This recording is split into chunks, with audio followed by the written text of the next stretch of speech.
ها ها لا بلوغ المرام.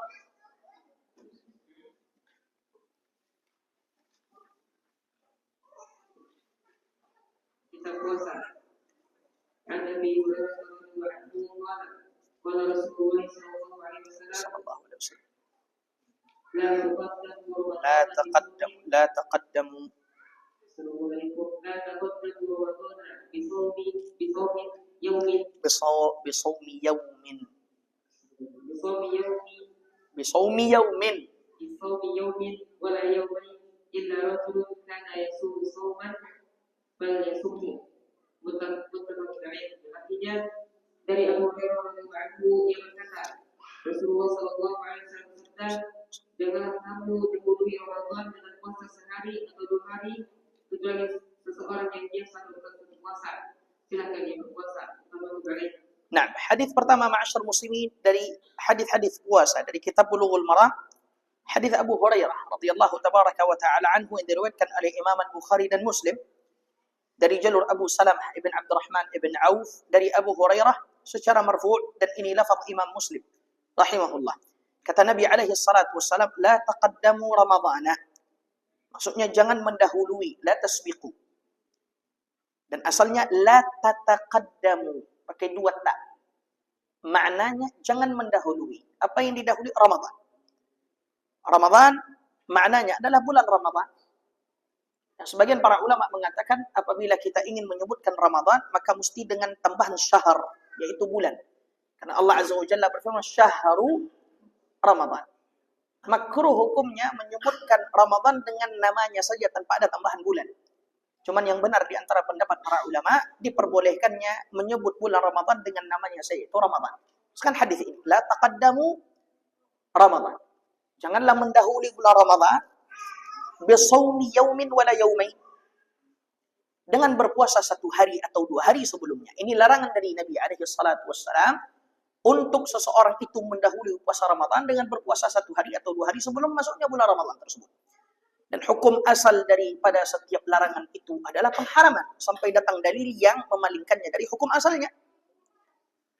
Nah, ma'asyiral ikhwah, a'azani Allah wa iyyakum jami'a, yang perlu juga untuk kita ketahui di dalam masalah ini adalah larangan Nabi sallallahu alaihi wasallam untuk kita berpuasa 1 hari atau 2 hari menjelang masuknya bulan Ramadan karena niat dan dasar orang yang berpuasa 1 hari atau 2 hari menjelang masuknya bulan Ramadan itu adalah rata-rata niatnya hati. Niat kehati-hatian, mana tahu Ramadan sudah masuk Ustaz, makanya saya puasa. Ini dilarang oleh Nabi. Karena apa? Sekali lagi, ibadah itu tidak dibangun di atas keraguan, tapi ibadah itu dibangun di atas keyakinan. Sesuatu yang ditetapkan dengan yakin tidak bisa dihapus hukum asalnya kecuali dengan yakin pula. Makanya apabila terjadi apa yang telah kita sebutkan pada sesi pertama, hilal tidak terlihat karena ada yang menghalangi, maka secara asal besok paginya masih dikategorikan bagian dari bulan Sya'ban. Kembali kepada hukum asal. Kayak kata Nabi alaihi salatu wasallam, jangan mendahului Ramadan dengan berpuasa 1 hari atau 2 hari sebelum masuknya bulan Ramadan tersebut dengan niat dan dasar berpuasa karena kehati-hatian. Dan dikecualikan oleh Nabi sallallahu alaihi wasallam di sini, illa rajulun kana yasumu shauman falyasumhu. Kecuali apabila ada seseorang yang terbiasa untuk berpuasa, maka bolehlah dia berpuasa pada hari tersebut. Misalnya dia berpuasa Senin Kamis sepanjang tahun, atau berpuasa Daud sehari puasa sehari tidak sepanjang tahun. Qaddarallah sehari atau 2 hari menjelang masuknya bulan Ramadan bertepatan dengan hari Kamis, hari Senin atau hari dia berpuasa. Di saat seperti ini syariat memperbolehkannya untuk tetap melanjutkan puasa tersebut karena dia berpuasa bukan dasar kehati-hatian. Cuman dia berpuasa itu atas dasar kebiasaannya sepanjang tahun. Dan juga disebutkan oleh para ulama, diperbolehkan juga orang yang masih memiliki kafarat, nazar ataupun qada untuk tetap berpuasa sehari atau 2 hari menjelang masuknya bulan Ramadan. Ini fiqhul hadis yang dapat kita ambil dari hadis pertama ini. Wallahu tabaraka wa ta'ala a'lam bis-shawab. Na'am. Assalamualaikum warahmatullahi wabarakatuh. Man shoma al-yawm alladhi yusaffu fihi faqad asma Abdul Qasim sallallahu alaihi wasallam.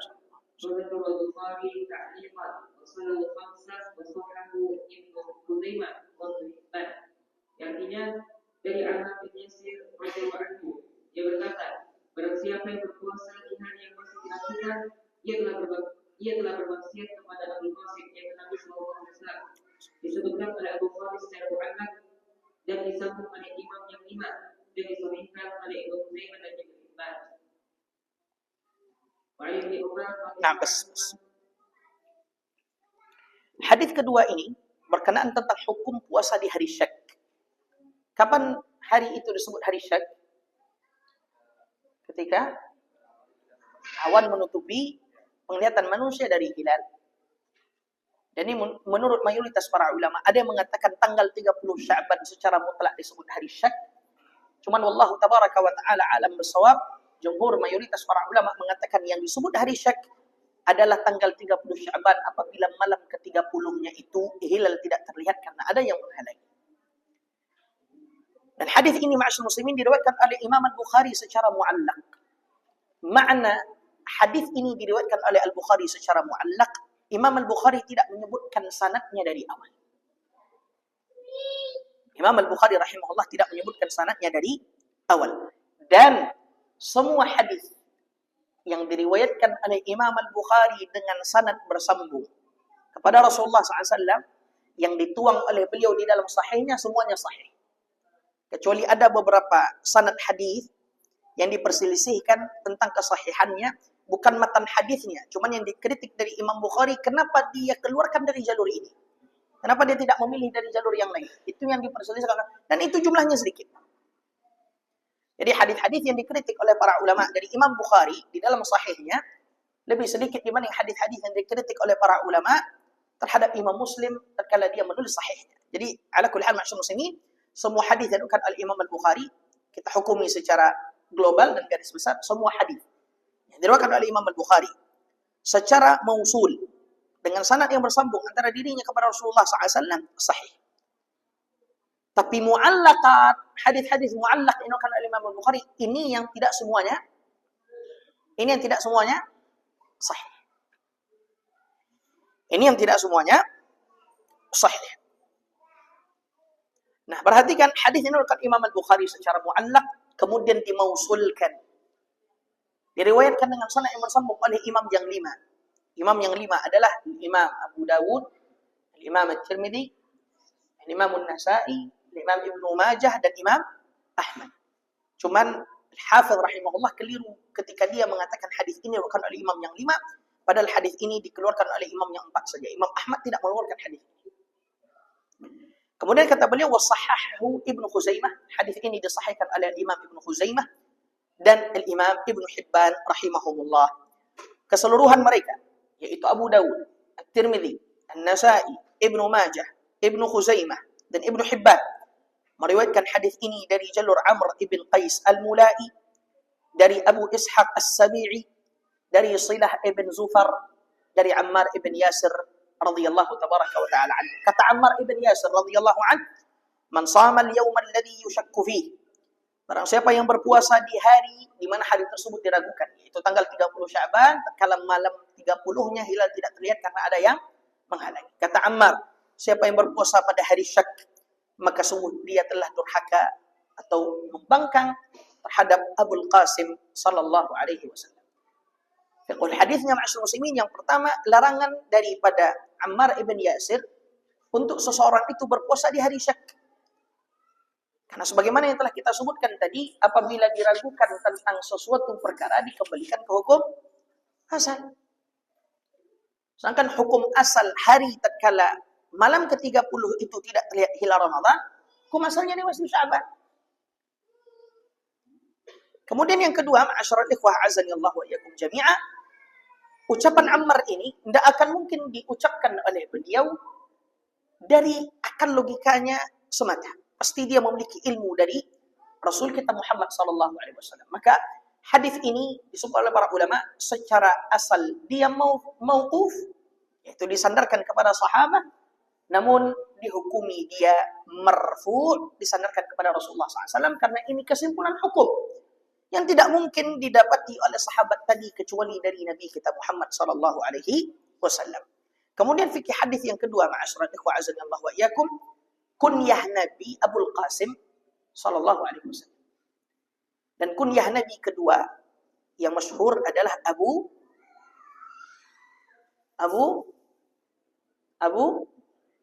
Ibrahim. Kunyah Nabi SAW yang pertama Abul Qasim, dengan itu manusia mengenalnya. Yang kedua Abu Ibrahim, disebutkan di dalam sebuah riwayat bahwa Nabi SAW dipanggil oleh manusia Abul Qasim. Adapun Jibril, itu malaikat Jibril, Ruhul Qudus, memanggil beliau dengan Abu Ibrahim. Cuma ma'asyur muslimin, apa hukum memberikan kunyah diri atau kunyah anak dengan kunyah Abul Qasim? Boleh atau tidak? Boleh atau tidak? Boleh atau tidak? Kenapa tidak boleh?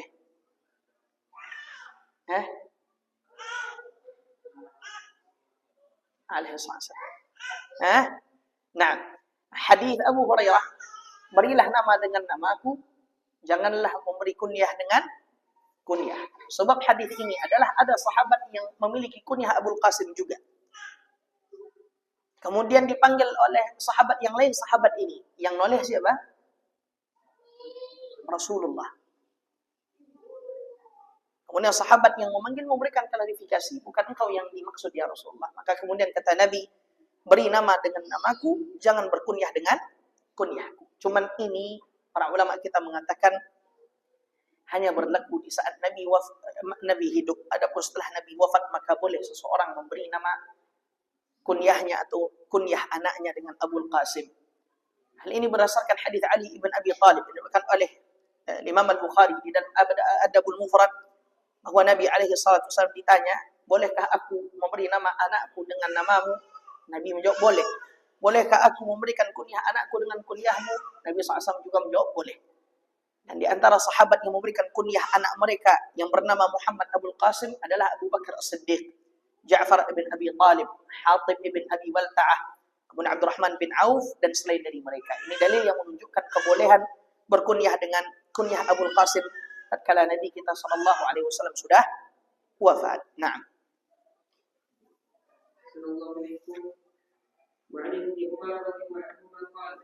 Sami'tu Rasulullah sallallahu alaihi wasallam yaqulu, "Idza ra'aytumuhu fasumu wa idza ra'aytumuhu fanfiru, fa in 'alaikum fadhkuruhu." Muttafaqun alaih. Wa li Muslimin, fa in ughmiya 'alaikum fadhkuruhu salatina, wal Bukhari fadhkuru 'iddat salatina. Artinya dari Ibnu Umar radhiyallahu anhu, ia berkata, Rasulullah sallallahu alaihi wasallam bersabda, apabila kamu melihat hilal, berpuasalah, dan bila melihatnya kembali berbukalah, dan bila melihatnya kembali berbukalah, dan apabila terjadi mendung maka genapkanlah. Hadis muttafaqun alaih.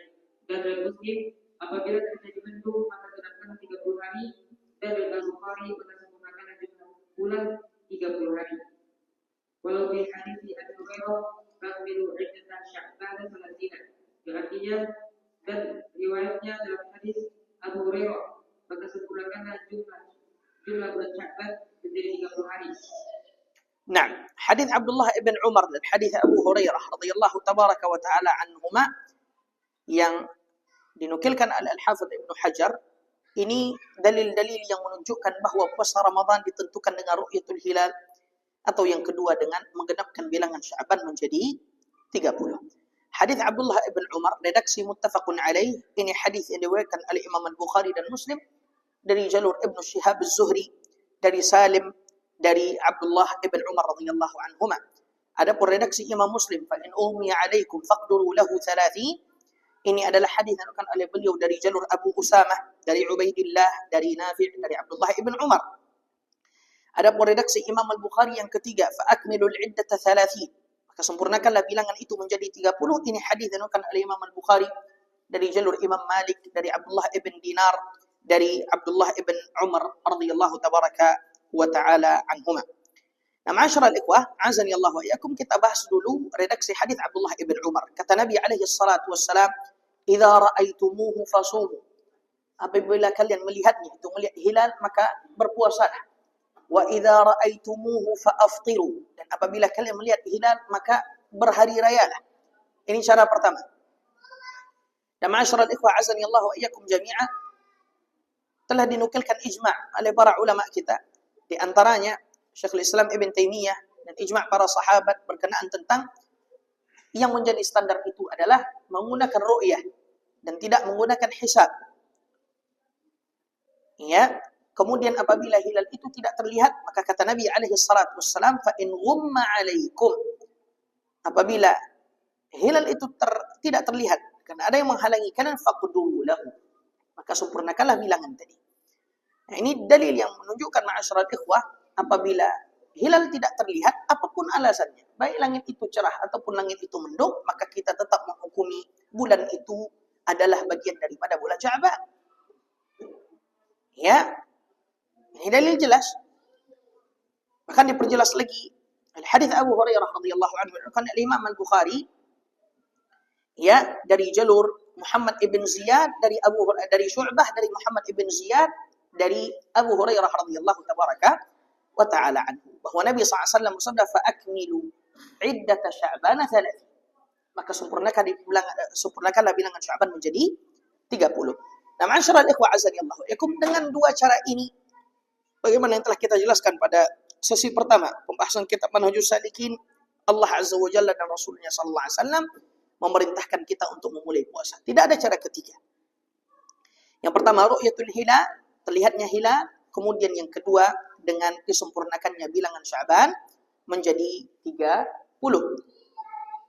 Dan ma'asyiral ikhwah azanillahu wa iyyakum, metode hisab tidak dipakai karena sebab berikut. Yang pertama bertentangan dengan nas yang mengharuskan ru'yat dan ikmal, menyempurnakan bulan Sya'ban. Nabi SAW tidak sebutkan cara ketiga. Adapun hisab yang menjadi standar, maka ini adalah bentuk pertentangan terhadap nas yang jelas. Yang kedua, metode hisab telah ada di masa Nabi, namun beliau tidak memakainya. Maka sesuatu yang ada di masa Nabi alaihi salatu wassalam dan tidak dipakai oleh Nabi, maka tidak juga bisa dijadikan sebagai standar beragama di masa saat ini. Hanya disebutkan di dalam prinsip akidah, berikut juga prinsip dalam beragama, sesuatu yang tidak menjadi agama di zaman Nabi, tidak akan juga mungkin bisa menjadi agama di zaman ini. Kemudian yang kelima, ijma' ulama untuk tidak menggunakan hisab. Dan ijma' ini dinukilkan oleh Ibnul Mundhir, kemudian Ibnu Sabbagh, Ibnu Abdul Barr, Abul Walid Al-Baji, kemudian Syekhul Islam Ibnu Taimiyah rahimahullahu tabaraka wa ta'ala. Jadi ma'asyiral ikhwah azanillahu yakum, metode hisab tidak dipakai di dalam masalah ini. Ya, untuk menjadikan metode hisab sebagai pembantu tidak ada masalah. Ini kira-kira Ustaz tidak akan terlihat hilal. Tidak ada masalah, tapi kita tidak dengan demikian meninggalkan ru'yah. Walaupun secara hisab mungkin hilal tidak terlihat, tapi kita tidak menjadikannya standar. Tetap kita melakukan ru'yah. Tetap kita melakukan ru'yah. Wallahu tabaraka wa ta'ala a'lam bis-shawab. Na'am.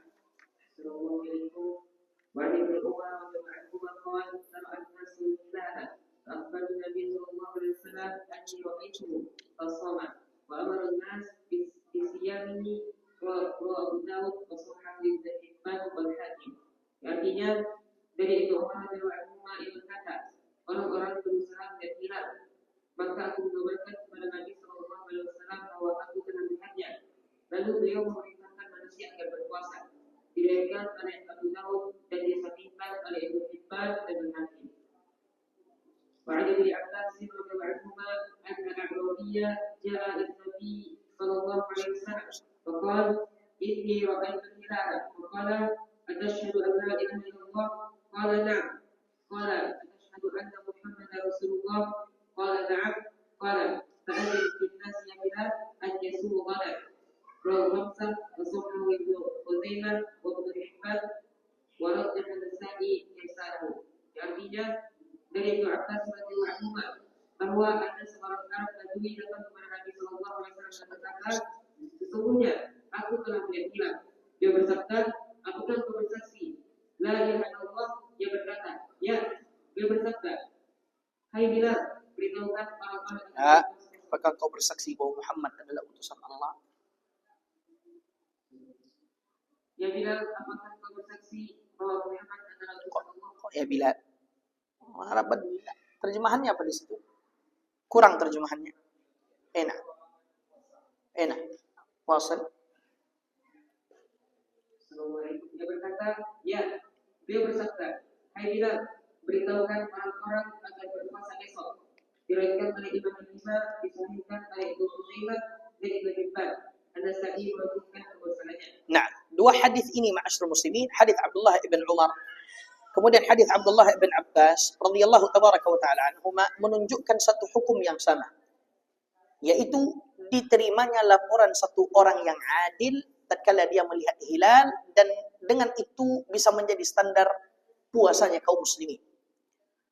Dua kasus dan kejadian berbeda, cuman makna daripada dua kasus tersebut sama, yaitu Nabi SAW menerima laporan dari satu orang, dengan laporan itu Nabi SAW berpuasa dan memerintahkan manusia juga untuk berpuasa.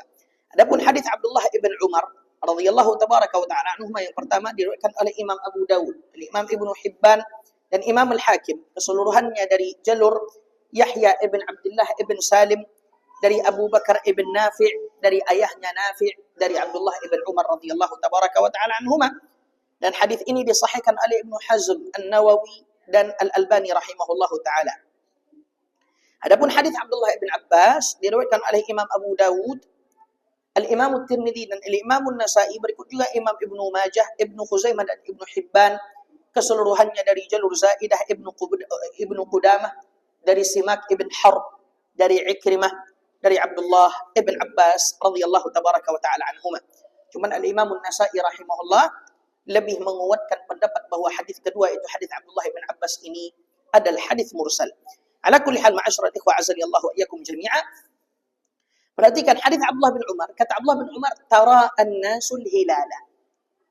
Manusia keluar untuk melihat hilal. Ini dalil yang menunjukkan sunnahnya manusia keluar pada malam ke-30 Sya'ban untuk melihat hilal bulan Ramadan. Cuman hukum daripada melihat hilal ini fardu kifayah, dan sunnah bagi umumnya kaum muslimin untuk keluar. Tapi apabila sudah keluar sebagian, maka gugur kewajiban atas yang lain. Cuma sunnah ini tidak layak untuk ditinggalkan. Apabila antum memiliki alat-alat yang dapat membantu terjadinya atau lancarnya proses ru'yah, maka antum menggunakan alat-alat tersebut, baik dengan teleskop ataupun teropong. Namun misalnya, ma'asyiral ikhwah azani Allah wa iyyakum, antum tidak memiliki pandangan yang jernih, kemudian juga tidak punya alat-alat, maka dalam kondisi seperti ini mencukupkan dengan ru'yah orang lain, la ba'sa bidzalik. Kemudian kata Abdullah ibn Umar, fa akhbartu Rasulullah sallallahu alaihi wasallam anni ra'aitu. Kemudian aku kabarkan kepada Rasulullah bahwa aku telah melihat hilal. Apa kata Abdullah bin Umar? Fasam. Kemudian Nabi berpuasa dengan laporanku tadi, wa amara an-nasa bisiyami. Kemudian Nabi SAW pun memerintahkan manusia untuk berpuasa dengan pijakan laporanku tadi. Sama Abdullah bin Umar satu orang. Nah, kasus hadis Abdullah bin Abbas sama. Cuman yang melihat Arab Badui. Dan Nabi SAW menerima persaksian dari Arab Badui tersebut. Ini dalil yang menunjukkan kepada kita ma'asyiral ikhwah bahwa untuk menentukan masuknya bulan Ramadan cukup dengan laporan satu orang, baik laki-laki atau perempuan, asal dia adil, termenuhi dua sifat. Yang pertama, baiknya agama dan baiknya muru'ah diri. Adapun selain daripada itu, maka bulan itu ditentukan keluar masuknya dengan persaksian dua orang laki-laki yang adil. Hal ini sebagaimana hadis Abdurrahman ibn Zaid bin Khattab radhiyallahu tabaraka wa taala anhu, bahwa kata Nabi sallallahu alaihi wasallam, bahwa kata Nabi alaihi salatu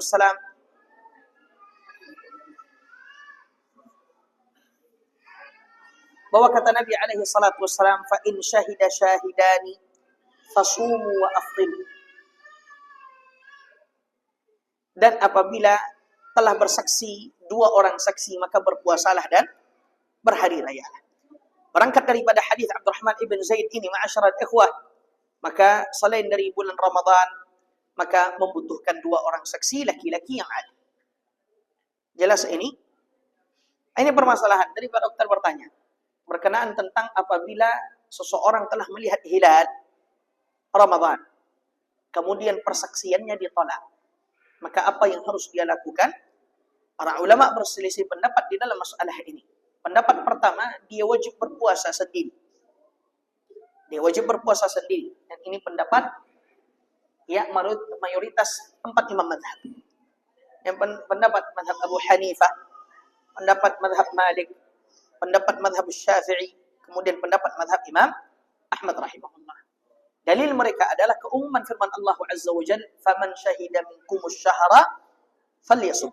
Barang siapa di antara kalian yang telah menyaksikan bulan, maka berpuasalah. Kemudian kata Nabi sallallahu alaihi wasallam, "Sumu li ru'yatih."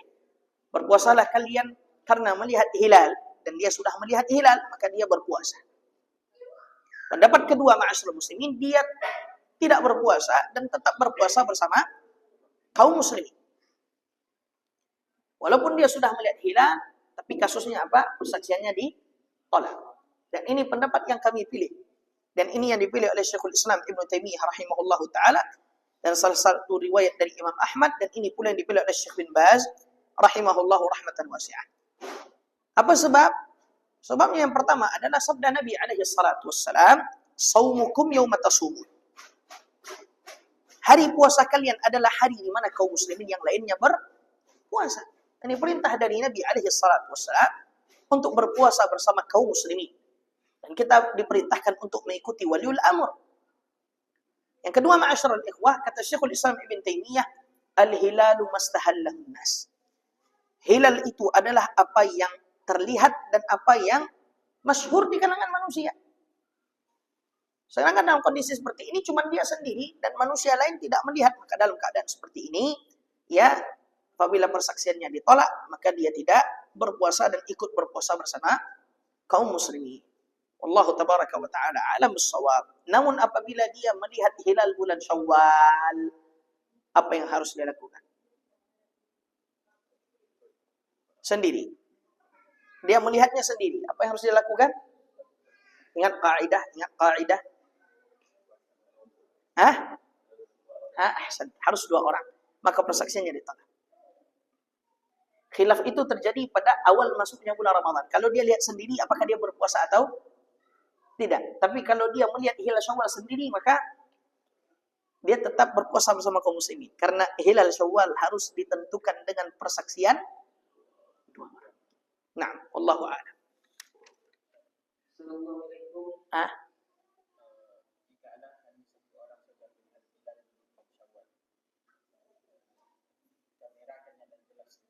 Ya, kamera itu qarinah. Kamera itu pembantu, tidak bisa dijadikan tidak bisa menggantikan saksi. Ada orang berzina kemudian di video, biasanya ditolak oleh hakim. Lah, apalagi dengan adanya ya sekarang ChatGPT AI, bertambah ya ragunya kita dengan adanya hal yang seperti itu. Nah, biasanya di peradilan tidak bisa jadi standar juga itu. Ya, qarinah pembantu bisa. Makanya kasus orang yang diracun pakai sianida itu kan sampai sekarang masih, padahal video-video nggak bisa, hakim nggak bisa menentukan dengan itu. Ya, baik hukum kita berhukum dengan Islam ataupun tidak, sistem demokrasi misalnya Indonesia, video tidak bisa menjadi tidak bisa menggantikan posisi kesaksian dengan mata telanjang. Jelas? Nah. Assalamualaikum warahmatullahi wabarakatuh. Ini masalah, ikhwan, ini masalah-masalah ini udah kita bahas di manhaj sedikit. Kayaknya saya katakan tadi, kalau antum paham, ikutin dari awal sampai akhir manhaj sedikit, mudah antum memahami hadis Bulughul Maram. Ini hadis tentang wajibnya niat di malam hari. Apa hadisnya? Ini dia. Penjelasannya tadi udah dijelaskan. Nah, yuk.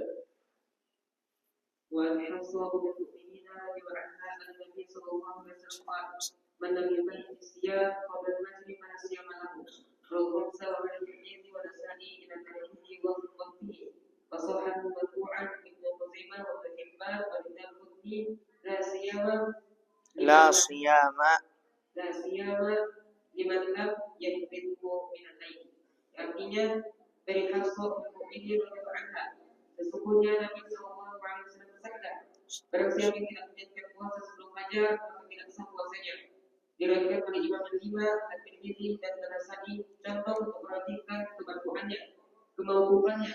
Sedangkan Ibnu Khuzaimah dan Ibnu Hibban mensahihkan kemarfu'annya. Dan riwayat Ad-Darqutni, tidak sah puasa bagi orang yang tidak menyiapkannya dari malam. Wa an Aisyah radhiyallahu anha لا قرأت رواية الدارقطني. Nah, ahsant, barakallahu fiik. Sekarang kita masuk penjelasan bahwa puasa wajib itu harus ada niat dari mana. Nah, ini dalilnya. Tadi kita sudah jelaskan dari puasa wajib ada 4. Dan kesemuanya harus diniatkan dari malam. Dan malam itu ya mau dari awal malam, akhir malam, tengah malam adalah tempat untuk berniat. Dan niat itu tidak perlu dilafazkan. Karena melafazkannya bid'ah. Kalau seorang bangun untuk bersantap sahur, maka itu sudah terhitung niat. Hadis ini ma'asyiral muslimin, hadis Hafsah Ummul Mukminin binti Umar radhiyallahu tabaraka wa taala anhuma, diriwayatkan oleh Imam Tirmidzi, Imam Nasa'i, Imam Ibnu Majah dan Imam Ahmad, keseluruhannya dari jalur Abdullah ibn Abi Bakr, dari Ibnu Syihab Az-Zuhri, dari Salim ibn Abdullah, dari bapaknya Abdullah bin Umar, dari saudarinya Hafsah binti Umar radhiyallahu anhum ajma'in secara marfu'. Cuman wallahu tabaraka wa taala alam shawab, hadis ini yang sahih adalah mauquf. Mauquf berarti penisbatannya hanya kepada Hafsah. Kalau mauquf dia sahih. Kalau marfu' dia dhaif. Cuman kalaupun dia mauquf secara asal sahih dia, dihukumi tetap dia hukum marfu' karena Ummul Mukminin menukilkan kesimpulan hukum yang tidak mungkin dia ucapkan itu kecuali dia memiliki ilmu dari Nabi kita Muhammad sallallahu alaihi wasallam. Kata Nabi alaihi salatu wasallam, atau kata Hafsah, man lam yubayit as-siyama qabla al-fajr. Barang siapa yang tidak berniat sebelum fajar.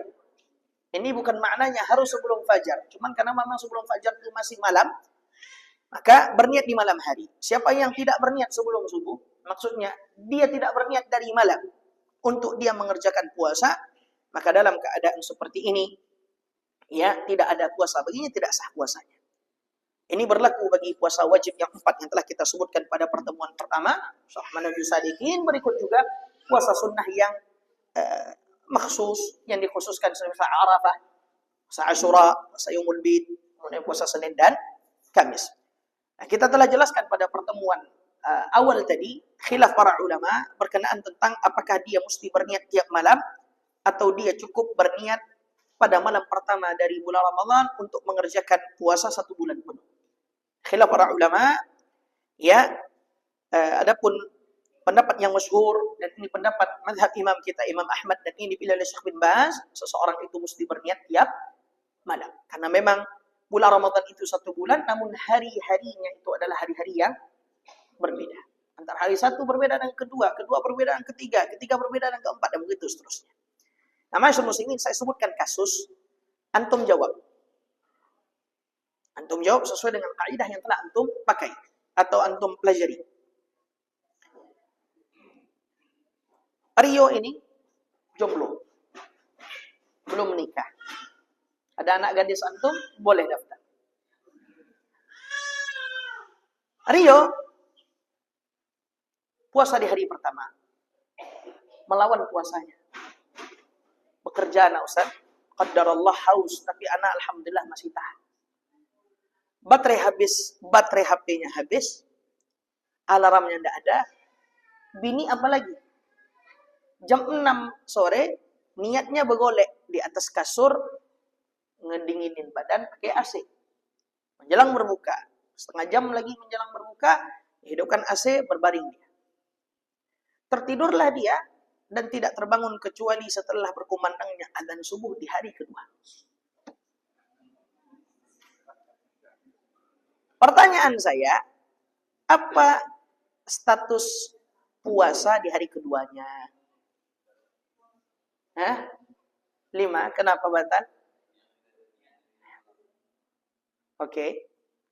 Ada pendapat yang ingin menyelisih pendapat ini? Ikhwan fiddin, azanillahu tergantung daripada pendapat apa yang dipilih oleh beliau. Kalau dia memilih pendapat bahwa berniat itu cukup di malam pertama Ramadan untuk melakukan 1 bulan, kita jawab puasa dia di hari kedua sah. Karena sudah berniat dari awal. Tapi kalau kita memilih pendapat kedua, maka puasanya tidak sah. 5, kenapa? Karena tidak ada niat. Ya, dari malam pada di Rio ini, sehingga puasa kedua dianggap tidak sah. Namun apakah boleh dengan itu dia makan dan minum? Nah, jawabannya ma'asyiral ikhwah, dia wajib untuk imsak. Dia wajib untuk menahan. Nak tolok lagi Ustaz dah sehari semalam nak makan ni dok. Ya kun, dia makan, setelah itu dia menahan dirinya. Dan wajib qada hari itu. Jelas ya? Barakallahu fikum. Nah. Assalamualaikum. Iya. Terbit fajar maksudnya subuh, adzan subuh. Na'am. Iya, nah. La, dengan masuknya malam, dengan berkumandangnya adzan maghrib, seorang sudah boleh untuk berniat melakukan puasa besok hari. Nah, Allahu a'lam. Jelas? La bas. Tidak apa-apa. Justru tatkala kita bangun makan sahur itu dah niat. Ya ngapain makan? Enggak tahu ya katanya. Ini orang begini di ruqyah nih. Dan suruh periksa air kencing nih dokter. Mungkin make ini. Kalau misalnya seperti itu gitu kan. Bangun ngapain bangun sahur? Ya enggak tahu loh katanya. Ini pertama di ruqyah, kedua bawa ke kantor polisi suruh cek. Cek urin. Ini kayaknya pemakai nih. Bangun sahur tuh ditanya nggak tahu. Nah, makan sahur masuk bagian apa, Bang? Masuk bagian daripada niat. Sebagaimana disebutkan oleh Syekhul Islam Ibn Taimiyah rahimahullah ta'ala. Nah. Jelas, Bang? Jelas? Tuh, jelas?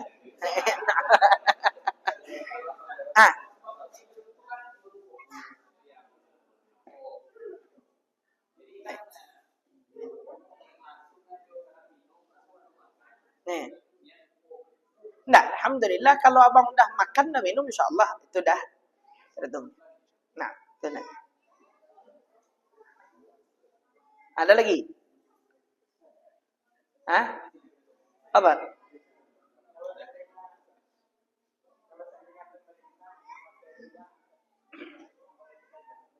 Nah.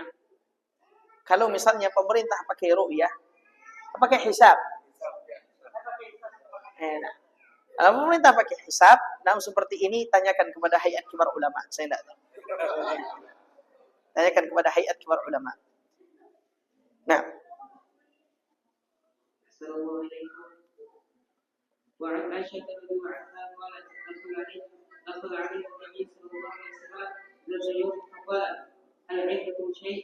Qulna na'am. Qala fa inni idza sha'im. Thumma atana yawman akhar faqulna dia lana hadis. Faqala arini falawat asbahtu sa'ilan fa akala. Rawahu Muslim. Artinya dari Aisyah radhiyallahu anha yang berkata, suatu hari Nabi SAW masuk kepada kami dan berkata, apakah ada makanan? Kami berkata, tidak ada. Dia berkata, kalau begitu berpuasa. Kemudian beliau mendatangi kami dengan yang baik. Kami berkata, dia diangkat kepada kita ais atau makanan yang terbuat dari kurma, mentega dan keju. Beliau bersabda, perlihatkanlah kepadaku, sesungguhnya pagi ini aku berpuasa. Lalu beliau memakannya. Diriwayatkan oleh Muslim. Nah, karena antum bertanya, ini fatwa Syekh Shalih Al-Fauzan, kita dengarkan. Assalamualaikum warahmatullahi wabarakatuh. بلادي صامت قبل المملكة بيوم علما بأنها تعتد وتأخذ بالحساب الفلكي كما سبق في أعوام مضت. هل يجوز لي الفطر معهم أما مع المملكة النبي صلى الله عليه وسلم يقول صومكم يوم تصومون، تصوم مع المسلمين ولا تخالف المسلمين، فتتبع أهل البلد ولا تفطر وهم صائمون أو تصوم وهم مفطرون، وإنما تكون معهم مع أهل بلدك ولا تخالف المسلمين. هذا مثل السؤال اللي قبله، في بعض البلاد صاموا قبل السعودية. إذا كنت في البلاد اللي صامت قبل السعودية صم معهم مع المسلمين، وإذا كنت في السعودية صم مع السعودية. أن تتبع المسلمين في البلد الذي أنت فيه ولا تخالفه. نعم. Fatwa Al-Allamah Shalih bin Fauzan Al-Fauzan dalam masalah apabila negara itu tidak menjadikan standar masuknya bulan Ramadan dengan ru'yah tapi dengan hisab, maka dia wajib berpuasa bersama kaum muslimin. Ya, ikut hisab. Dia bukan ikut hisab tapi ikut pemerintah. Dia tidak mengikut hisab tapi dia ikut pemerintah. Ini fatwa Syekh Sulaiman Ar-Ruhaili. Enggak apa-apa kan kita majelisnya majelis terbuka, alhamdulillah. Dengan pertanyaan seperti ini Anda bisa lihat fatwa, nanti di daurah selanjutnya nanti ada yang bertanya kan Anda dapat. وإنما يعتمدون على الحساب الفلكي وإذا بلغهم خبر الرؤية فإنهم يردونه إذا لم يوافق الحساب، فماذا علينا أن نفعل؟ أولا يجب أن نأخذ بالظاهر، فإذا كان البلد يعتمد الرؤية ويخرجون ويتراءون ويعلن المسؤولون في البلد أن الهلال لم يرى، فإن أهل البلد يأخذون بهذا وتجتنب الوسوسة والتشكيكات. ما دام أن البلد يعتمد الرؤية وتراءى الناس وأعلن القائمون على الشأن في البلد أن الهلال لم يرى، فإن شعبان يكمل 30 يوما. ما لم يقولوا ولم يقولوا، لكن لو قالوا رأينا الهلال لكنه يخالف الحساب فلا نأخذ به، هنا نأخذ بالرؤية التي ما أخذوا بها، لكن هذا ما يكون. لكن أقوله على سبيل الفرض العلمي أو الفرض العلمي. أما إذا كان البلد لا يعتمد الرؤية أصلا وإنما يعتمد الحساب الفلكي ويعلن ربما قبل شهر أو شهرين أن رمضان يوم كذا، فهذا إن وافق وجها شرعيا ولو لم يكن مقصودا لفاعله فإنه يعتبر حفاظا على صوم المسلمين عموما وعلى قواعد الشريعة العامة. مثال ذلك أعلن أن رمضان هو اليوم الفلاني بالحساب، فوافق رؤية أهل بلد للهلال في ذلك اليوم فصاموا في ذلك اليوم للرؤية. هنا نقول يا أهل هذا البلد صوموا لأن هذا وافق وجها شرعيا وهو الرؤية في بلد من بلدان المسلمين، أو وافق إكمال شعبان 30 يوما فإنهم يصومون ولو كان هذا بالحساب الفلكي. أما إذا لم يوافق وجها شرعيا فإنهم ينظرون إلى أقرب بلد لهم يعتمد الرؤية. Nah, kalau jawaban Syekh Sulaiman lebih merinci dan ini bagus. Kata Syekh hafizahullah taala, apabila di suatu negeri itu mereka tidak menggunakan ru'yah sama sekali dan mereka menggunakan hisab, maka dalam kondisi seperti ini apabila hisab yang mereka pakai sepakat dengan ru'yahnya kaum muslimin, misalnya mereka pakai hisab, kita puasa resminya misalnya 1 Ramadan jatuh tanggal 18 Februari. Nah, ternyata di tanggal 17 itu hilal terlihat di tempat yang lain. Maka kita katakan ada wajhul syar'i. Maka ada sisi syar'inya hisab tersebut dengan negara lain. Walaupun dia pakai hisab tapi di negara lain terlihat ru'yah. Al-labas. Ini tidak mengapa.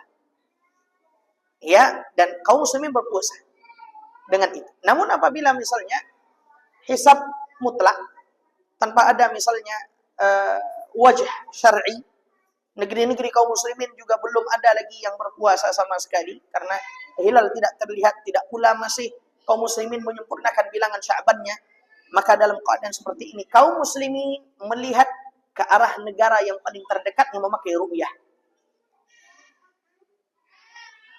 Kalau misalnya di negara kita pakai ru'yah, di Thailand tidak memakai ru'yah. Kemudian di negeri-negeri lainnya belum ada lagi yang berpuasa dan mereka telah menetapkan hari puasa, maka orang Thailand melihat negeri yang paling dekat. Misalnya Malaysia yang paling dekat, maka lihat ru'yahnya orang Malaysia. Jelas? Nah, Allahu a'lam. Jazakallah. Nah. Iqra. Assalamualaikum. Ini fatwa Syekh Shalih Fauzan, ini fatwa Syekh Sulaiman Ar-Ruhaili, hafizahumullah. Nah.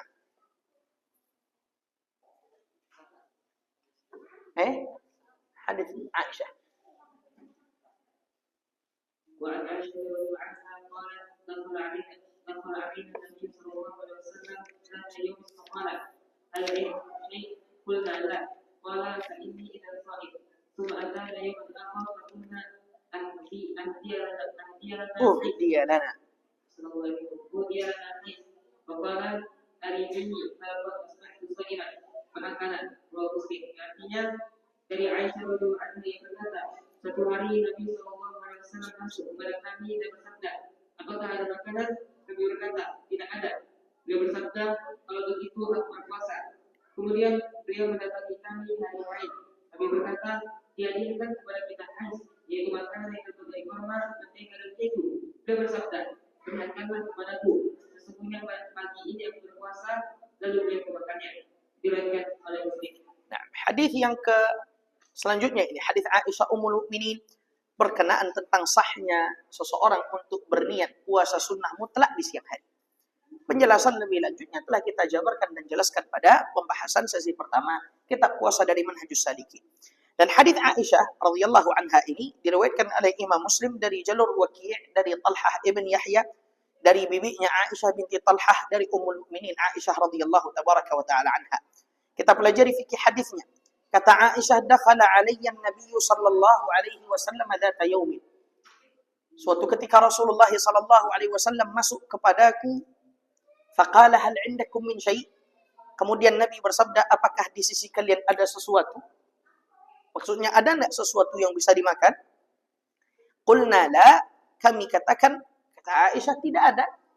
Qala fa inni idzan sha'im. Kemudian Nabi SAW bersabda, kalau begitu saya berpuasa. Ini dalil yang menunjukkan ma'asyar muslimin bolehnya niat puasa sunnah mutlak di siang hari. Selagi sejak dia bangun sampai dia berniat, dia belum mengerjakan dan melakukan apapun daripada pembatal puasa. Nah, ma'asyar al-ikhwah, a'azani Allah wa iyyakum jami'a. Yang kedua, lihat, Nabi itu tidak banyak nuntut sama istrinya.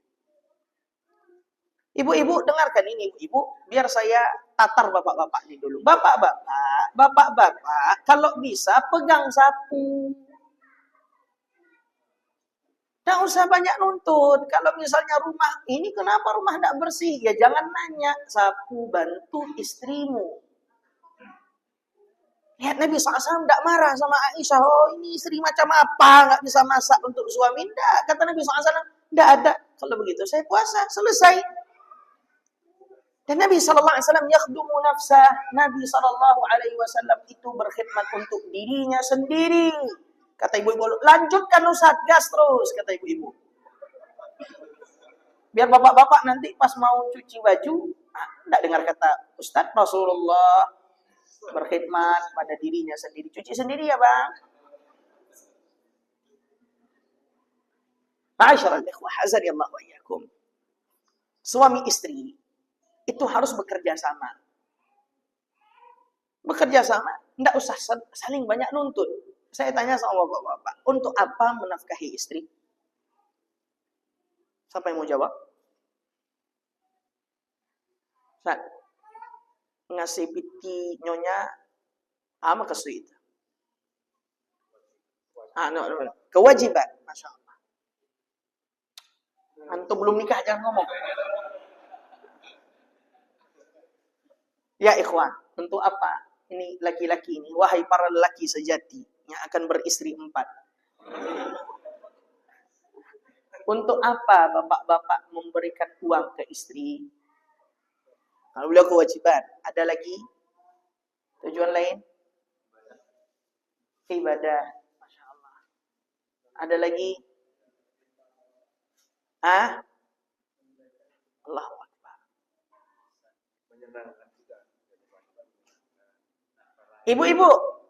Ibu-ibu, dengar ucapan saya? Nah, alhamdulillah. Ibu-ibu, untuk apa masakkan bapak-bapak? Apa tujuan memasakkan suami itu untuk apa? Allahu Akbar. Insya Allah luar biasa. Ini kayaknya bisa bapak-bapak berpoligami kayaknya. Kalau begitu jawaban. Bapak-bapak, ibu-ibu, benar. Seorang suami memberikan nafkah ke istrinya karena mendekatkan diri kepada Allah, Allah yang suruh. Seorang istri ketika melayani suaminya bukan karena ingin ditambah emas atau antingnya. Bukan supaya dikasih bulanannya lebih. Tapi karena apa? Karena Allah Azza wa Jalla yang memerintahkan agar istri merawat suami, suami merawat istri. Dengan itu akan sedikitlah letupan-letupan yang dapat membuat rumah tangga itu pecah. Kita tidak akan saling menuntut, kita tidak akan pamrih.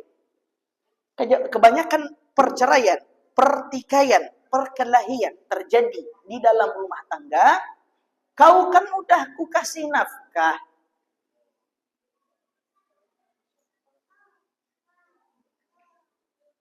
Sama istri juga kayak gitu. Ini laki-laki nggak sadar kan kau udah ku. Abang nggak harusnya pikir bang. Udah adek masak kan? Nggak boleh kayak gitu. Adek masak dek, bukan karena abang, tapi Allah yang nyuruh. Abang juga ngasih kamu nafkah, abang nggak minta apa-apa. Allah yang nyuruh, daripada sama orang, saya royan mending sama kamu. Kan begitu. Bapak-bapak, ini perhatikan. Ini saya kasih rahasia. Sebetulnya, kebanyakan ibu-ibu takut dipoligami karena takut ada jatah yang berkurang. Ini serius. Dan rata-rata seperti itu. Ketika dia menikah istri dua, istri pertama tidak lagi diberikan perhatian. Berkurang perhatiannya. Enggak. Kalau antum nikah, dua istri antum, mewahkan istri pertama.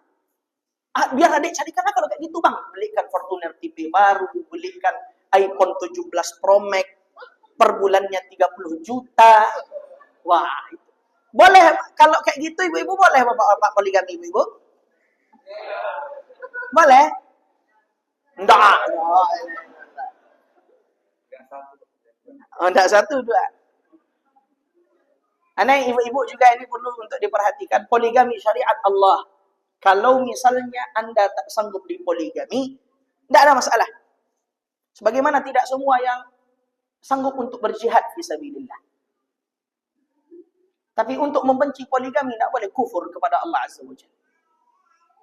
Ketika misalnya ada sesuatu yang tidak sesuai dengan yang diharapkan dari seorang yang berpoligami, bukan poligaminya yang salah, tapi pelakunya.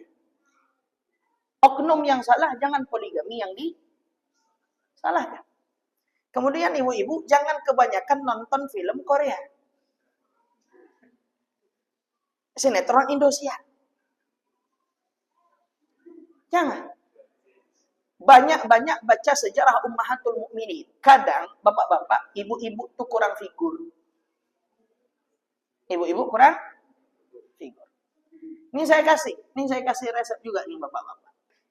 Bang, pilih aku atau dia. Kalau ini udah ketahuan nih, ini anak kasih resep sekarang.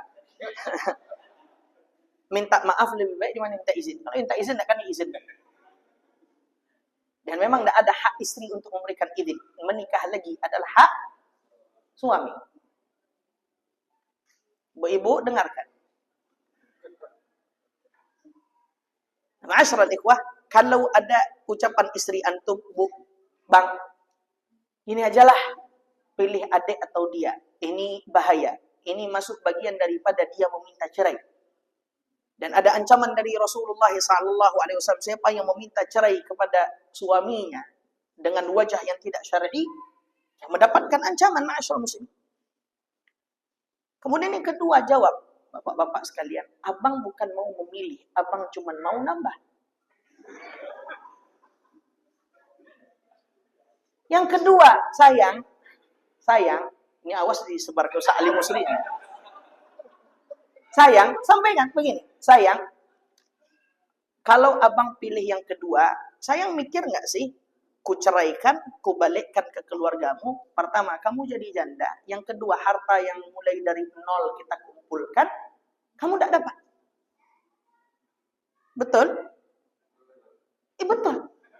Kecuali mati kita baru dapat warisan, baru dapat harta kita. Kalau enggak ya udah mau rumah ya udah kasih rumah. Kemudian saham-saham apa semuanya kan punya kita. Dan enggak semua sekarang nih Pak ya orang yang mau janda. Coba pikirkan sampai ke situ. Ini ibu-ibu subhanallah enggak mudah jadi janda tuh ibu. Betapa banyak orang-orang yang menyesal ketika dia misalnya minta cerai sama suaminya karena suaminya berpoligami sampai mati akhirnya dia enggak nikah-nikah. Karena apa? Umur udah 40 minta cerai. Siapa yang mau janda umur 40 tahun? Kalau janda umur 25 enggak ada masalah. Jadi berat. Resiko tuh berat kalau seandainya ini kayaknya ibu-ibu asar enggak ada yang datang lagi ini kayak. Nah, ma'asyiral muslimin, azani Allah wa iyyakum jami'an. Intinya, pembicaraan kita kok sampai di sini. Nah, ini kan dari hadis Aisyah ummul mukminin radhiyallahu anha. Kenapa sampai di sini? Ayah jangan banyak nuntut. Nah, cuman ibu-ibu, ini bapak-bapak, ini biar ini sekarang saya natar bapak-bapak. Bapak-bapak, perhatikan. Kalau antum sudah memiliki kemampuan untuk berpoligami, silahkan. Tidak ada masalah. Wallahi demi Allah.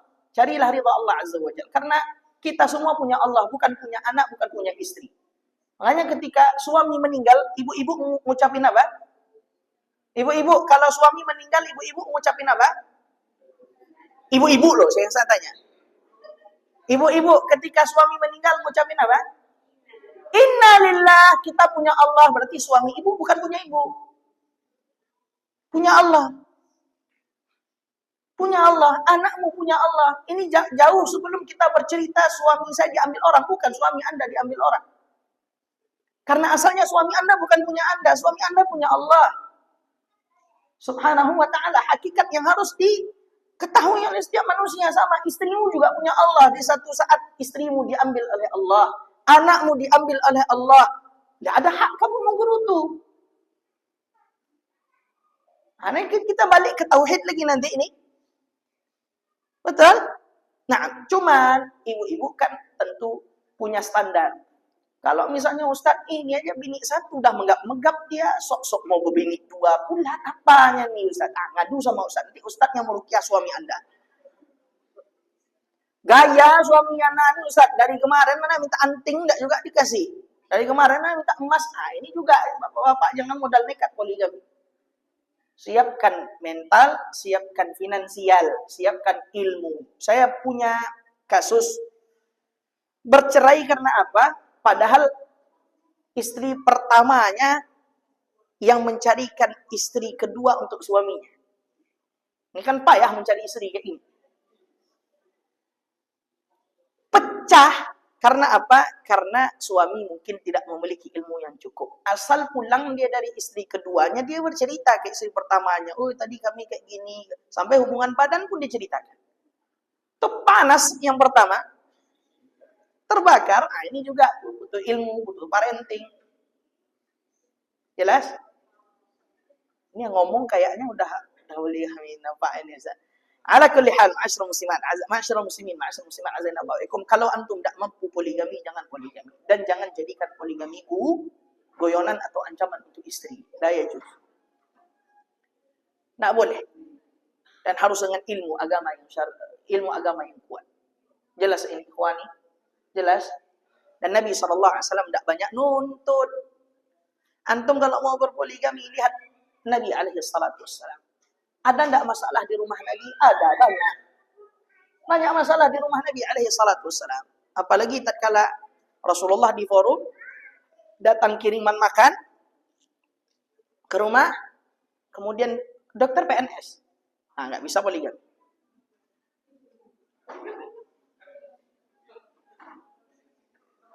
Aneh enggak bisa? Enggak bisa dokter, jangan. Hah? Bisa pensiun? Coba kuat-kuat ngomong.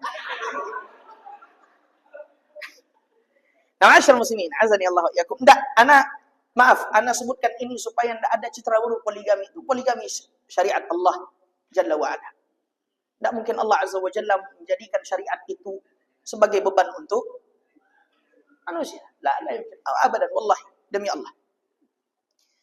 Kalau misalnya ada di poligami itu sesuatu yang bukan karena poligaminya, tapi berlaku poligaminya. Jelas? Nah, jadi ma'asyar musliman azza-jalla, kemudian Aisyah radhiyallahu anha menyebutkan kepada kita bagaimana akhlak Rasulullah sallallahu alaihi wasallam. Bahwa Nabi tidak banyak nuntut. Nabi tidak banyak nuntut, ma'asyar muslimin. Alhamdulillah ada dimakan, tidak ada alhamdulillah. Kemudian thumma atana yawman akhar, kemudian di hari yang lain Nabi sallallahu alaihi wasallam mendatangi kami, faqulna uhdiya lana hais. Kemudian kami berkata telah dihadiahkan kepada kami hais. Hais itu adalah makanan yang terbuat dari kurma. Faqal, kemudian Nabi alaihi salatu wasallam bersabda, arinihi, tunjukkan hais tersebut kepadaku. Falaqad asbahtu sha'iman faakala, karena sungguh aku tadi dalam keadaan berpuasa, lalu Nabi SAW memakan hais tadi. Ini dalil yang menunjukkan orang yang berpuasa sunnah boleh membatalkan puasanya. Orang yang berpuasa sunnah boleh membatalkan puasanya dan tidak ada kewajiban qada atas diri mereka. Wallahu tabaraka wa ta'ala alam bis-shawab. Naam. Boleh.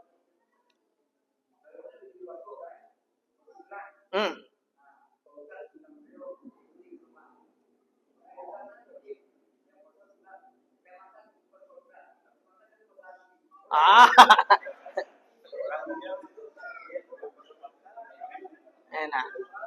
Udah tuh. Nah, orang yang diundang untuk menghadiri walimah, walimahnya syar'i. Kalau walimahnya tidak syar'i maka tidak wajib untuk datang. Dan wajib dia datang apabila dia mampu mengingkari kemungkaran. Namun apabila dia tidak mampu mengingkari kemungkaran, maka haram baginya mendatangi walimah-walimah yang ada mukhalafat syar'iyyah seperti musik, organ, atau yang lain sebagainya daripada perkara-perkara menyimpang. Apabila dia tidak mampu untuk mengingkari kemungkaran tersebut, tidak boleh dia datang. Nah, masyaallah muslimin, azanillahu iyyakum, keadaan orang yang berpuasa tatkala dia diundang makan itu ada dua. Yang pertama, ma'asyiral ikhwah, apabila misalnya dia tidak makan, maka akan membuat orang yang mengundang itu bersedih. Hanya, Masya Allah, ini tamu yang diharapkan datang, tamu istimewa, dimasakkan khusus untuk dia. Kemudian dia tetap berpuasa, maka ini dapat membuat hati orang yang menjamu dan yang mengundang sedih. Maka dalam kondisi seperti ini, afdal baginya adalah membatalkan puasanya dan berbuka. Apabila puasanya puasa sun, walaupun wajib dia tidak boleh membatalkan. Dan apabila sudah makan tuh, maka dia sudah batal. Tidak boleh dia melanjutkan. Namun apabila misalnya, perhatikan, apabila misalnya yang mengundang itu, apabila kita tidak memakan hidangannya dan kita sebutkan, antum tahulah kan, anak tuh biasanya puasa Senin Kamis. Oh, enggak apa-apa, bungkus saja. Maka yang afdal baginya tetap melanjutkan puasanya dan dia mendoakan kebaikan untuk yang mengundang. Jelas? Alhamdulillah.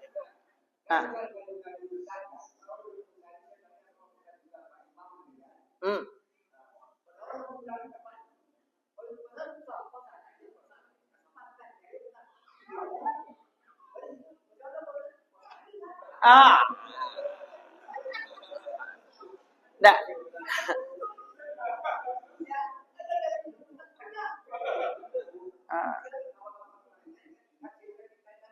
Cerita apa? Cerita poligami, cerita puasa.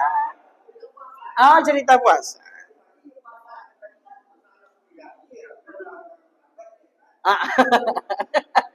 Nah, alhamdulillah.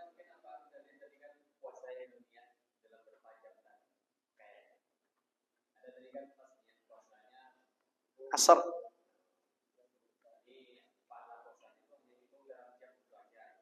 Nah, maksudnya ini mungkin. Nah. Ya wallahu alam. La, laisa hakada. Nah, apabila dia sudah makan tuh, maka apalagi dengan sengaja, maka batal puasanya.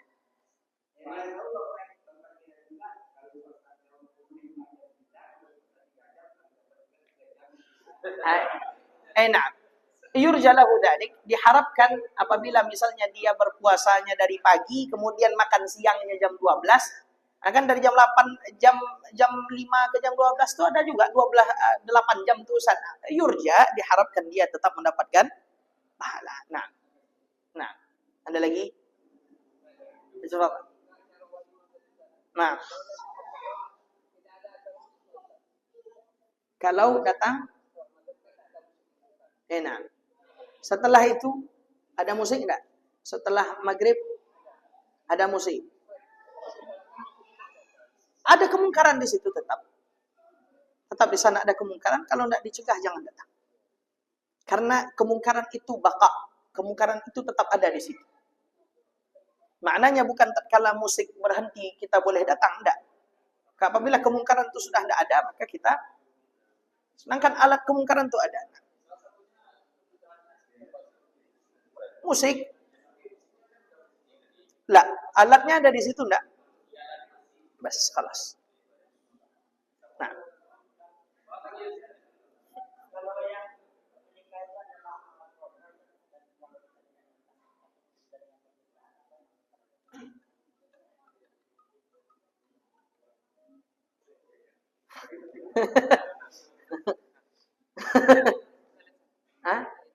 Nah, kasihkan sama Aba Ya'la.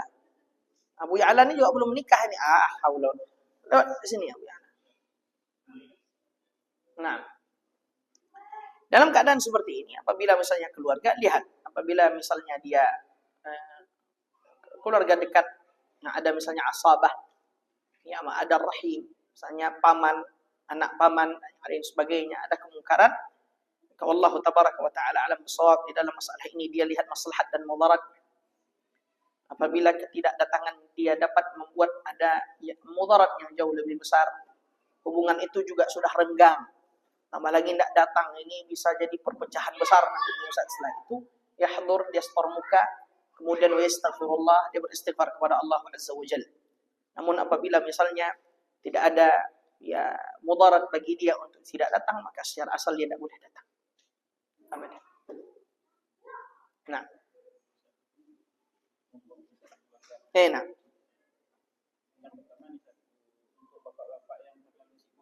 Nah. Membiarkan istrinya sendirian berpisah. Dia berdosa tidak, istrinya juga berdosa tidak.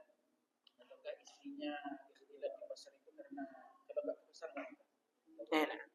La bas, tidak ada masalah misalnya apabila suami itu memberikan nafkah yang wajib, kemudian kesibukannya juga kesibukan yang padanya ada maslahat keluarga, dan istri pergi ke pasar dengan hijab yang sempurna, kemudian atas dasar kebutuhan dan tidak jarak pasar dengan rumah tidak masafatu qasrin, tidak jarak yang membuat dia qasr, fala ba'as, tidak mengapa insyaallah tabaraka wa taala. Asal perempuan ini menjamin dirinya selamat dari fitnah dengan memakai hijab syar'i, tidak mendayu-dayukan suara.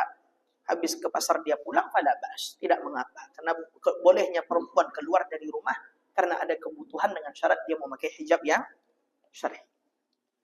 Namun apabila fitnah menyebar, jambret di mana-mana, kemudian pemerkosaan di mana-mana, fitnah.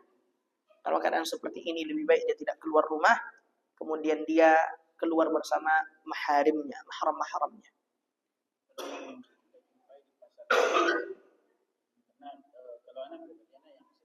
Alhamdulillah, sama-sama dengan anak.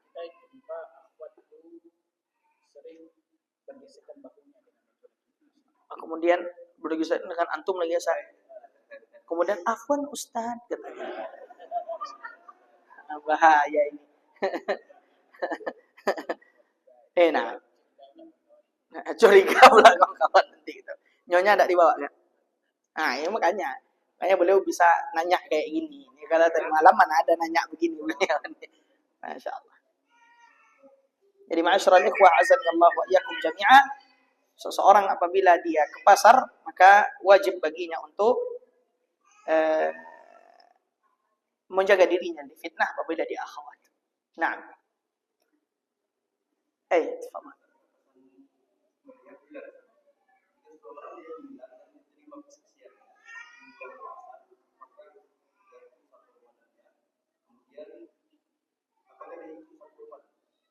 Nah, hilal biasanya terlihat setelah matahari tenggelam.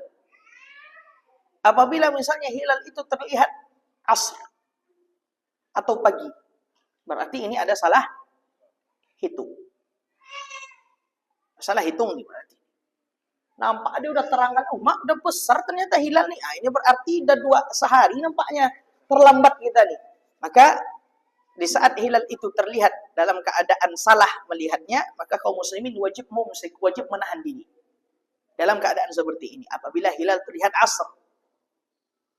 Apabila hilal itu terlihat asar, misalnya ya perkiraannya 29 itu Ustadz ya besok pagi atau 29 atau di tanggal 30 lah.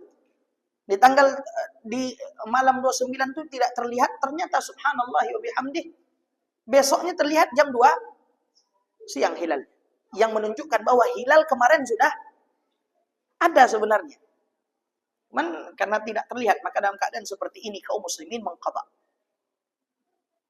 Kaum muslimin mengqadha. Dan itu terjadi di tahun 1404 Hijriah di Arab Saudi.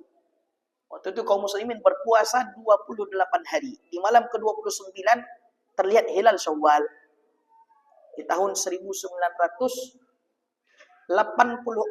atau 85. Kemudian Syekh bin Baz bilang sama imam, Pak Imam, ya ini fakihnya beliau, Pak Imam, sempurnakan salat, tapi diringankan, besok pagi kita raya. Ya, nah ini wajib qadha. Kaum muslimin wajib qadha 1 hari. Nah, ma'asyiral ikhwah, apabila tidak terlihat hilal di sore tanggal 29 dan terlihat besok paginya, baik pagi ataupun terlihat hilal yang menunjukkan bahwa hilal itu sudah ada, cuman khata, salah hitung, misalnya baik salah hitung sehari atau 2 hari, maka di saat hilal itu terlihat, maka kaum muslimin menahan diri dari makan dan minum. Wajib tetap mengqadha hari itu. Enggak, besok. Nah, bagian ketinggalan itu dekat. Ini apabila hilal itu terlihat di siang hari. Supaya asar. Hilal tidak akan mungkin terlihat ketika asar. Apalagi karena bulan baru biasanya malam. Sudah tenggelam matahari, baru terlihat. Tapi kalau dia terlihat asar, tipis dia, ini kan berarti salah hitung kita nih. Imma kita salah hitung atau kita, nah itu tadi tidak terlihat karena ada awan tadi. Maka ketika dipastikan itu adalah hilal Ramadan, maka kaum muslimin sejak saat melihat hilal itu atau dikabarkan oleh pemerintah menahan diri tidak makan dan minum, tapi hari itu tetap wajib untuk diqadha. Wallahu a'lam. Jelas? Fadhal. Sepertinya kita akan lanjutkan di sesi kedua, insyaallah taala. Kalau kitab Bulughul Maram ini tidak selesai hari ini, dilanjut besok karena maqasidus shaum itu kita hanya mengambil bagian daripada kitab puasa wajibnya. Adapun i'tikaf dan lain-lain kita tidak baca, sehingga materinya akan ringkas insyaallah tabaraka wa taala. Maqasidus shaum itu materinya ringkas. Nah,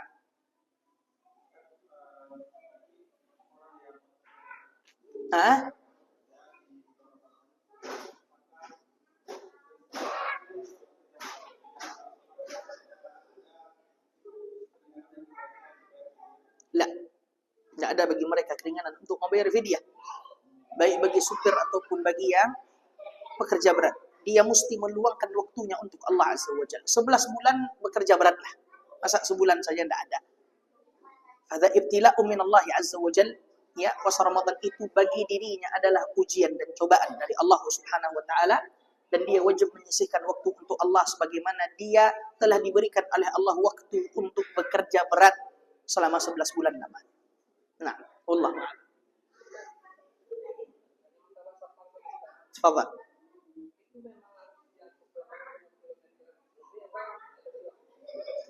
Ada khilaf pada jarak yang kurang dari 80.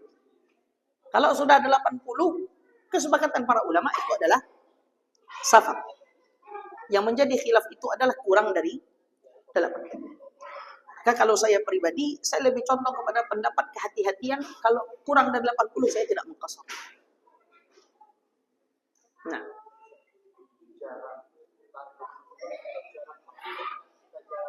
Jarak target tujuan.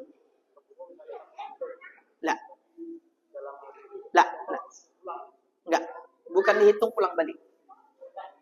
Yang dihitung adalah jarak tempuh tujuan. Jelas? Ya.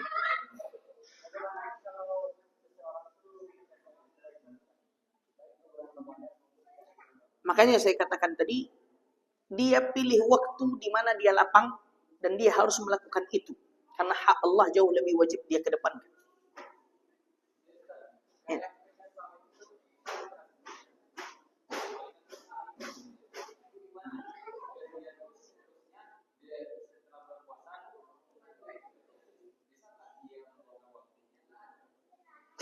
Kenapa tidak ada? Betapa sulitnya dia untuk Allah Azza wa Jalla. Dia ambil cuti. Kalau dia tidak mendapatkan kebebasan untuk beribadah, dia resign dari pekerjaan seperti itu. Dia tinggalkan. Kalau misalnya seperti itu, apalagi dia tidak bisa berpuasa, tidak bisa melakukan sholat sunnah, tidak pula bisa lagi untuk pergi kajian. Pekerjaan seperti apa ini?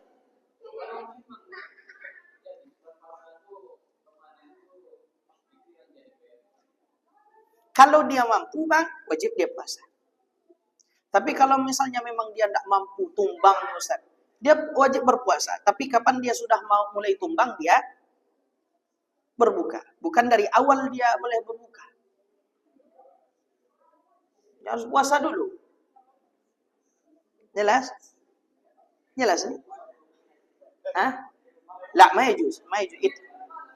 La, ma yajuz, tak boleh.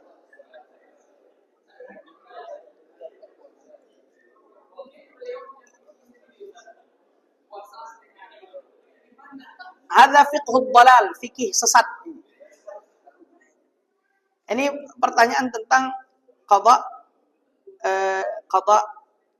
karena kafarat karena jima' dibahas ba'dal asr insyaallah. Nah. Tafadhal, yang lebih kita kedepan yang tua. Nah. Istri safar umrah sama masalah umrah tanpa mahram. Ini permasalahan khilaf para ulama. Diperbolehkan asal dia memiliki ketua rombongan yang dapat menjamin keselamatannya tatkala dia berumrah. Cuman saya pribadi lebih condong kepada pendapat tidak bolehnya seorang wanita atau anak perempuan berumrah tanpa ada mahramnya. Nah, mau bertiga sama anak perempuannya, mau berempat sama anak perempuannya, mau bersepuluh anak perempuannya, satu ibunya tetap tidak boleh. Tapi kalau ada satu aja mahramnya, alhamdulillah.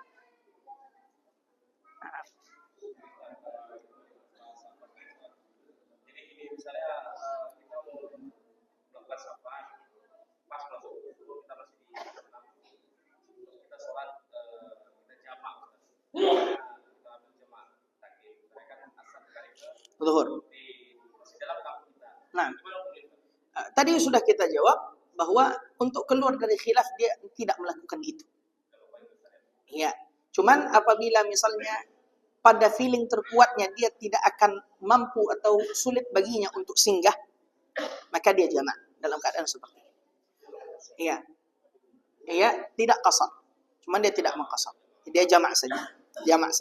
Jadi ikhwan, seorang yang ingin menjamak takdim dari tempat asal negerinya, maka dia harus melihat sebesar apa kebutuhannya pada jamak takdim itu. Kalau misalnya memang ada saya dikejar deadline Ustaz, dan memang saya harus tepat waktu sampai ke tempat tujuan. Kalau saya singgah nanti salat di masjid mungkin membutuhkan waktu lagi, maka dalam keadaan seperti ini jamaah. La ba'sa bidzalik, tidak mengapa. Jamaahlah mulai dari tempat, cuma tidak mengqasar. Namun kalau misalnya tujuan kita itu bersantai-santai, dan kita juga mau pergi jalan-jalan santai-santai, alhamdulillah ada kemampuan untuk kita singgah di masjid, kemudian kita mengqasar, itu jauh lebih afdal dan keluar dari khilaf para ulama. Jelas? Alhamdulillah. Ada lagi. Yang tua dulu. Nah,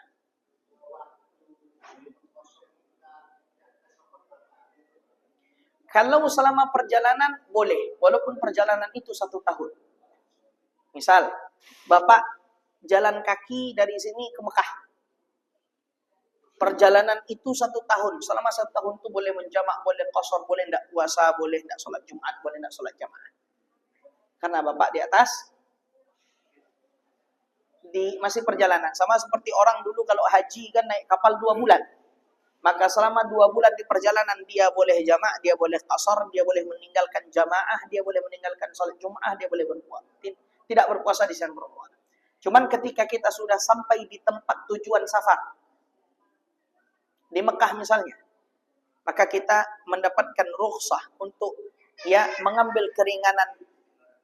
Kita mendapatkan rukhsah untuk mengambil keringanan safar itu selama 21 salat. 21 salat. 21 salat berapa hari? 4 hari. Maka setelah 4 hari maka dia dihitung sebagai muqim. Nah, wallahu a'lam.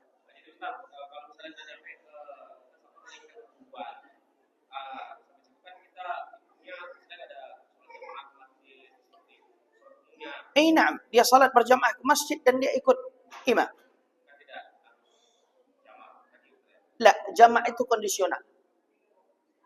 Jama' kondisional. Kapan dipakai jama'? Ketika butuh. Tidak perlu safar. Di saat mukim pun antum sakit, sulit keluar masuk kamar mandi, jama'. Ikut yang mukim. Salat berjamaah bersama kaum muslimin. Cuman apabila misalnya dia sampai di tempat safarnya di hari Kamis, besok pagi Jumat, boleh saya tidak salat Jumat? Boleh. Masih boleh tidak salat Jumat. Namun dia mengganti zuhur. Dan dia hitung sejak dia sampai itu 21 salat.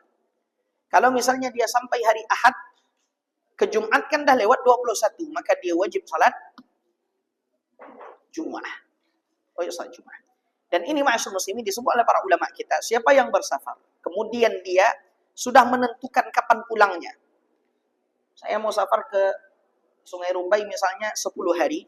Saya ada tugas di sini. Maka di dalam kondisi seperti ini, saya boleh mengambil keringanan safar selama 21 salat. Tapi apabila saya belum menentukan kapan pulang, nggak tahu kapan selesai, maka selama itu saya boleh untuk mengambil keringanan walaupun lebih daripada 21 salat. Jelas? Nah. Beliau dulu. Nah.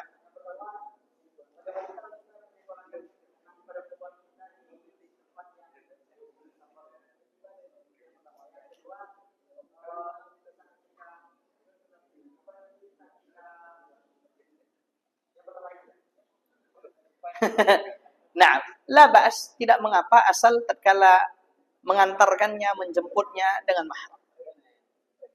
Nah.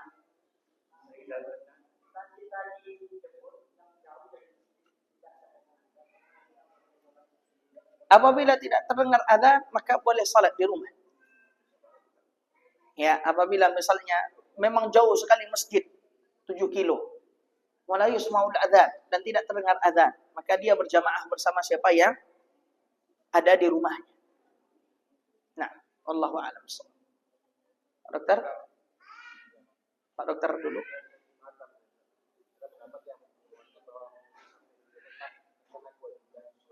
Nah.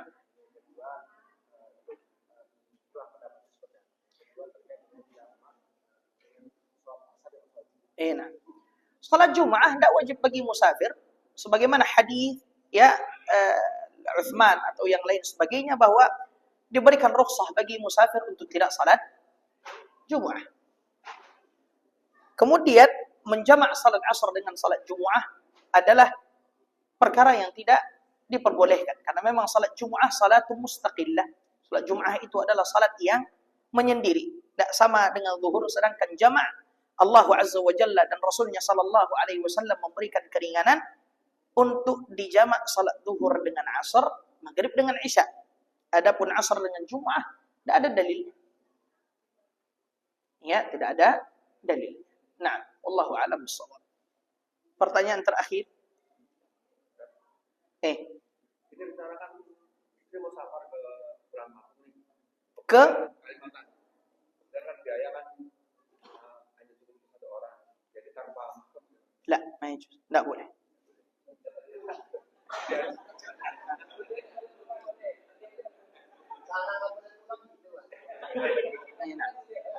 Enak. Jelas? jadi harus cari dana. Oh iya. Mudah-mudahan Allah mudah. Kita lanjutkan pada salat al-asr insyaallah, dan saya sarankan kepada peserta untuk salat asr berjamaah agar setelah asr kita langsung memulai kajian biiznillah tabaraka wa taala. Isbiru wa sabiru wa rabitu wattaqullah. Bersabarlah kalian dan latihlah diri untuk sabar. Ya, kemudian ribat. Ya, ribat. Kemudian setelah itu bertakwalah kepada Allah. Kalau mikirkan capek, ana lebih capek. Ya, kalau mikirkan waktu tidak ada, ana sebenarnya juga banyak waktu yang terambil dan tersisihkan. Tapi ma'asyiral ikhwah azani Allah wa iyyakum jami'a, wa man sabara dhafar. Barang siapa yang bersabar maka dia akan mendapatkan ya akhir daripada yang bertakwa, akhir daripada kebaikan. Wallahu a'lam. Sallallahu wa sallim wa barik Muhammad. Untuk pertemuan kali ini ba'dal asr sesi ketiganya. Untuk pertemuan besok ba'da zuhur sesi ketiganya. Barakallahu fikum. Subhanakallahumma bihamdika asyhadu an la ilaha illa anta astaghfiruka wa atubu ilaik. Kitab ana tinggalkan di sini Pak Dokter. Kalau hilang maka ana tidak tahu ini berapa dirham. Kalau misalnya dicuri maka kalau dia sudah sampai 1/4 dinar dipotong tangan orang yang mencurinya. Assalamualaikum warahmatullahi wabarakatuh.